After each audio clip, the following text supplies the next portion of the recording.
good morning, good evening, whatever time of day it is, goodness and happiness to you all. So here I am, I'm reading Pig on the Hill by John Kelly, wonderful English writer, and they made this into a short film. And it was animated by Jamie Wheelis and narrated by myself.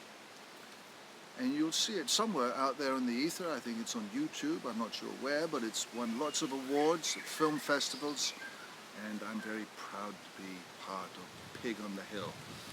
So I was over there in my garden shed, found it on the shelf, and I shall now read it to you. Pig lived on the hill. The views were amazing. He was very fond of cooking, especially cakes. He dabbled with models and did jigsaw puzzles. He liked to keep busy, Pig did. His life was perfect. They lived in a town called Topton, by the way. Until one morning when he opened his curtains.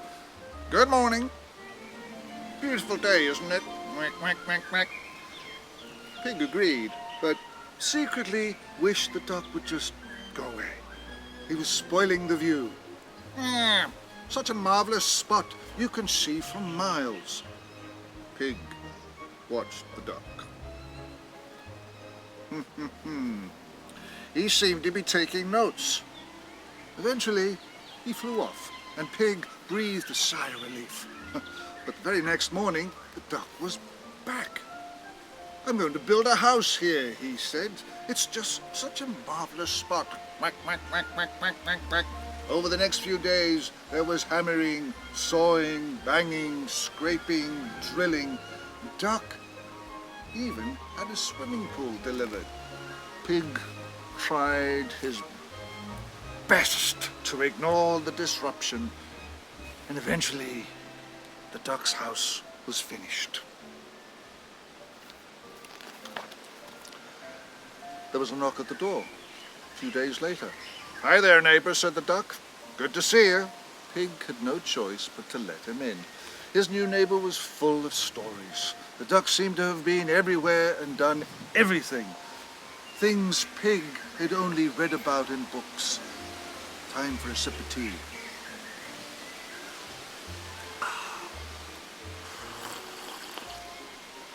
Never slurp your tea. Pig thought the duck was a bit of a show-off. Yes, he is, and was glad when he finally went home. As spring turned to summer, Pig saw more and more of his new neighbor. There were the normal disagreements, but they discovered some common interests, and like all good neighbors, they helped each other out, especially in moments of crisis. There you go, Pig's tending to his roses, and Duck is doing a little topiary. That's when you make hedges into animals and various other delightful animals. Summer turned to fall, and before long it was winter. One morning, Pig woke to find Duck had built a bridge between their two houses. Quack, quack, quack, quack. I thought I'd make it easier for you to pop over, said Duck. Since you can't fly. By the way, I'm having a party tonight. Will you come over? Quack, quack. But Pig didn't like crowds, so he said no. But that night, Pig tried to sleep, but the music seemed to go on and on and on. In the end, Pig couldn't stand it anymore. He stomped across the bridge to Duck's house. "Will you be quiet, please?" The party stopped.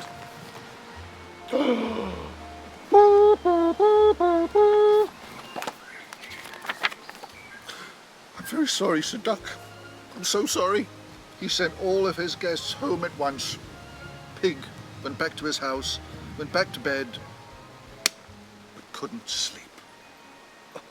He felt very bad for spoiling Duck's party. Oh, what have I done? I'm such a silly pig.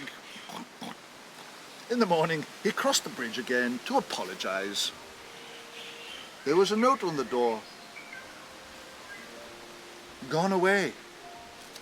Duck. There was no one home. Oh dear. Duck didn't return that day, or the next, or the next. As the weather grew colder, there was still no sign of his neighbor. He looked everywhere. Where's my buddy gone? Pig's own house fell quiet once again. Just like it had been before Duck arrived. Oh, bother. Soon it was spring again, but Duck's house was still silent and empty. Then, one day, there was a knock at the door. Buenos dias, neighbor. Duck was back.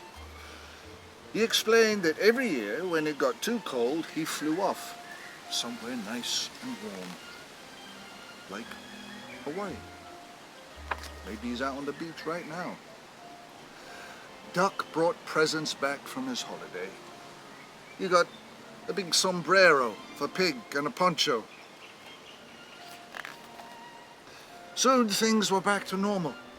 That year, Pig decided he didn't want to spend winter alone again, so he had an idea. And the next time Duck went on holiday, Pig went too. And there you have it, Pig on the Hill. Charming little book. Love Pig, love Duck. And as I say, you can watch this. It's on video, it's out there. The book is by John Kelly, and the animation is by Jamie Wheelis, narration by yours truly, and the publishers are Cameron and Company. So there you go. Go out and get a copy, make yourself a cup of tea, find your favorite tree, find your favorite space in the house, and read a story. Look after each other, be good to each other in these times. It will change, it will pass. I promise you, one way or another, all will be well. So read stories, read to each other, write your own stories, create your own characters. All right, have a good day. I'm going to go back to my garden shed. See you.